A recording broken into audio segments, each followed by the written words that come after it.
శుక్రవారం 2వ సంవత్సరం maths 2B zoology history vocational పరీక్షలు ప్రశాంతంగా జరగగా 98% విద్యార్థులు హాజరయ్యారని జిల్లా ఇంటర్ విద్యాధికారి రవి కుమార్ తెలియజేశారు.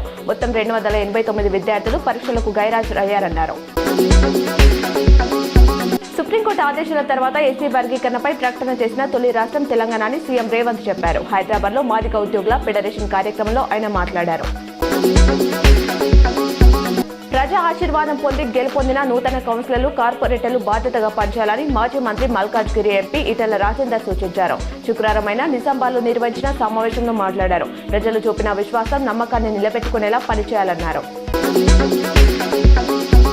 ప్రజాపాలన ప్రగతి ప్రణాళిక ప్రారంభ కార్యక్రమంలో శుక్రవారం నిజామాబాద్లో జిల్లా ఇన్ఛార్జ్ మంత్రి సీతక్క ప్రారంభించేందుకు వచ్చగా ఈ నేపథ్యంలో కలెక్టర్ ఆశిష్ సాంగ్వాన్ పూల బొకేలు అందజేసి మంత్రికి స్వాగతం పలికారు.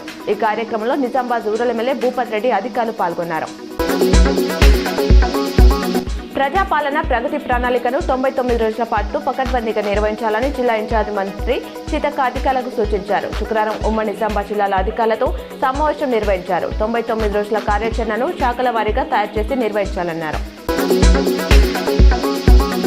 అందరినీ ఒప్పించి మెప్పించి తెలంగాణ రాష్ట్ర ఏర్పాటులో కీలక పాత్ర పోషించిన వ్యక్తి ధర్మపురి శ్రీనివాస్ అని మాజీ మంత్రి మల్కాజ్గిరి ఎంపీ ఈటెల రాజేందర్ అన్నారు. నిజామాబాద్లో బీజేపీ ఆధ్వర్యంలో నిర్వహించిన నూతన కార్పొరేటర్లు కౌన్సిలర్ల ఆత్మీయ అభినందన సభలో ఆయన ముఖ్య అతిథిగా పాల్గొని మాట్లాడారు.